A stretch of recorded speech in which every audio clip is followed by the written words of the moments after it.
हज़रात सामीन किराम व नाज़रीन एज़ाम, सोशल नेटवर्क पर ये एक वीडियो बहुत ज़्यादा आम है। हज़रत मौलाना मुफ्ती शहरयार रज़ा खान साहब का और शब्बीर बरकाती साहब का। शब्बीर बरकाती साहब वो आते हैं नात पढ़ने के लिए और जो उनका तरीका होता है और झूम झूम करके बिल्कुल मुजरा, ये मेरी ज़ुबानी नहीं है, ये है मौलाना मुफ्ती शहरयार रज़ा खान साहब की ज़ुबानी है। मुजरा करके नाच करके जाते हैं। इस पर मुफ्ती शहरयार साहब काफ़ी खफा होते हैं और खूब ज़बरदस्त तरीके से डांट पिलाते हैं। डांट पिलाने के बाद अनाउंसर है या कोई एक और आदमी है, कोई मुकर्रिर हो या अनाउंसर हो या कौन है पता नहीं, उम्र भी उसकी नहीं है, नौजवान लड़का मालूम होता है। इसने जो रद्द-ए-अमल जाहिर किया है ये बहुत ज्यादा गलत है, इसीलिए मैं आपके सामने बयान करने आया हूँ। इसने क्या कहा मुफ्ती शहरयार साहब को कि मौलाना स्टेज पर आपको यूं सरेआम इतना जलील नहीं करनी चाहिए, आप किसी को जलील नहीं कर सकते। अजीज बच्चों, बच्चा ही कहूंगा, तुम्हें इतनी अकल नहीं है, क्योंकि अकल होती तो मुफ्ती शहरयार साहब की बात को समझ चुके होते। अजीज बच्चों, मुफ्ती शहरयार साहब ने जलील नहीं किया है। गलती स्टेज पर हो तो इस्लाह भी स्टेज पर होनी चाहिए। गलती आवाम के सामने हो तो इस्लाह भी आवाम के सामने होनी चाहिए। जहां गलती हो इस्लाह वही होनी चाहिए। अगर इसको जिल्लत कहेंगे, जलील करना कहेंगे, तो फिर इस्लाह किसे कहेंगे? और इनके अलावा बड़े बड़े उलमाए किराम यूट्यूब पर आए हैं और उन्होंने कहा है, इसका जवाब दिया है कि मैं होता तो जूता मारता और जूता मार करके उसको बैठाता। मुफ्ती शहरयार साहब ने बहुत कम किया है कि सिर्फ डांटा है।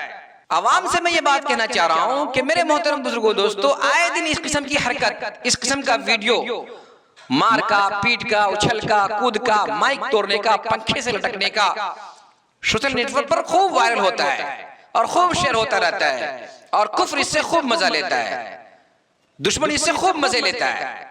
क्यों ऐसा मौका दिया आपने? आखिर नात पढ़ने वाले की पुष्ट पनाही किसने की? जब नात पढ़ने वाले नात पढ़ते हैं तो नात पढ़ते पढ़ते आखिर में एक शेर पढ़ते हैं और उस एक शेर के अंदर आम तौर से या तो उस शेर में गाली होगा या किसी की हिजो होगी या किसी की कमी कजी कोताही को बयान किया जाएगा या किसी को बुरा भला कहा जाएगा। जब वो आखिर का शेर पढ़ा जाएगा तो उस पर लोग खूब वाहवाही मचाएंगे, खूब चिल्लाएंगे, खूब दाद देंगे, उनको खूब मजा आएगा, क्योंकि गाली किसी और मसलक वाले को दी जा रही है ना, बुरा भला किसी और मसलक वाले को किया जा रहा है ना, हिजो किसी और मसलक वाले की बयान की जा रही है ना। उस वक्त आप क्यों नहीं रोकते हैं?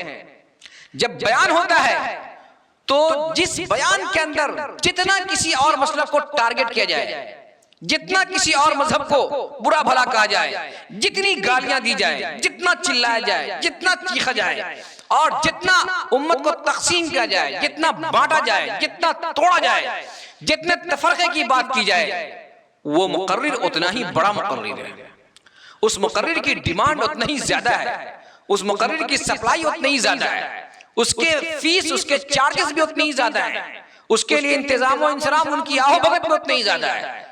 अगर कोई आदमी खालिस आकर के तौहीद की बात कर जाए, इस्लाम की बात कर जाए, शायर की बात कर जाए, लोगों को वहदत का पैगाम दे जाए, लोगों को इज्तिमाइयत का पैगाम दे जाए, मार्केट में इसकी कोई डिमांड नहीं, इसको नहीं बुलाया जाएगा, इसका नाम बड़े हरफों में नहीं लिखा जाएगा, इसको बुला करके मजमे लूटा नहीं जा सकता, लोग इसकी बात पर नहीं आएंगे, अरे ये तो वही 1400 साल पुरानी घिसी पिटी बात कर रहा है। हाँ, जो आदमी जितना चर्ब जुबान हो, जो आदमी जितना गलीहंडा हो, जो आदमी जितना बुरा भला बकने वाला हो, जो आदमी जितना फहशगो हो, उसकी उतनी ही डिमांड है।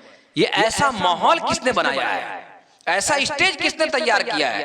अपने प्रोग्राम को, अपने जलसों को इन खबीसों से किसने मुनम्मत साजी किया है? किसने? मेरे मोहतरम, लगेगी आग तो घर आएंगे कई सदमे, यहां पर सिर्फ हमारा मकान थोड़ी है।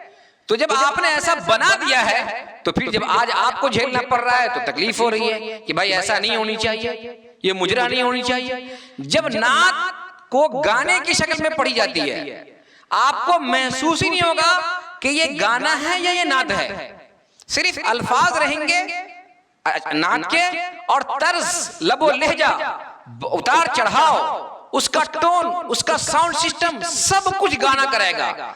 और फिर सामीन को देखिए ना, वो झूम रहा है, वो मजे ले रहा है, वो वाहवाही हो रही है, पैसे नोट को एकदम उड़ाया जा रहा, उड़ाया जा रहा, उड़ाया जा रहा। ऐसा महसूस हो रहा है कि यहाँ पर नाच हो रहा है और नचनिया कोई गा रही है और उस पर जाकर के लोग पैसे उड़ा रहे हैं। उसमें इसमें कोई फर्क नहीं है। तब क्यों नहीं मना करते हैं भाई कि नात पढ़ने का यही तर्ज है?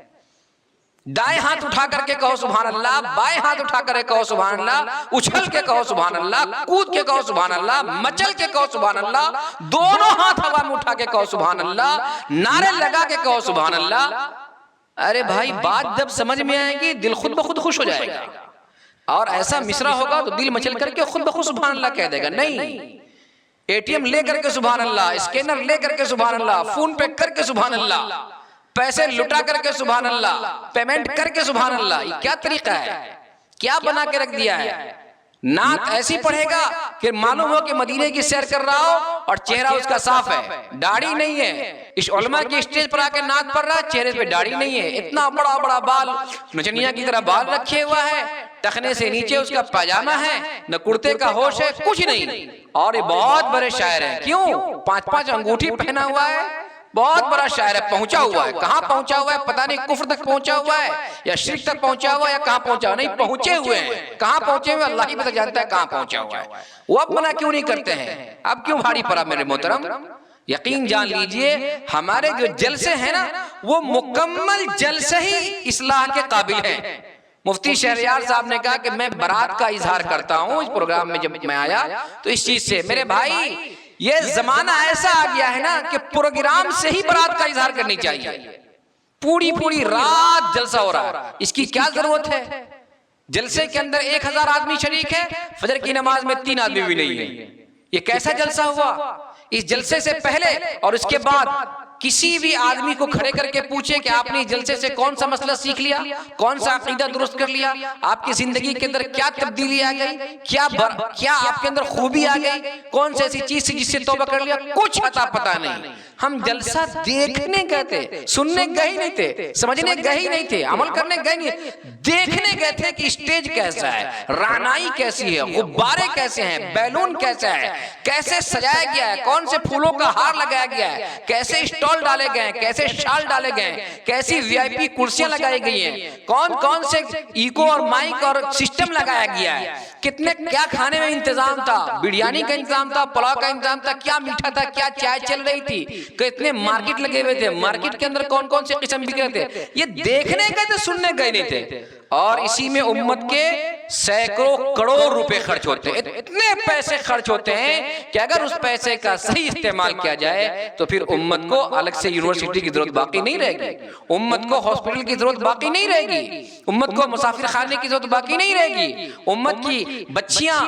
शादी के लिए क्या कहते हैं, उनके बाप और भाई मस्जिद के बाहर कासा किराए लेके भीख नहीं मांगेंगे। इतने पैसे जलसे में खर्च किए जाते हैं जिसका कोई हिसाब नहीं है।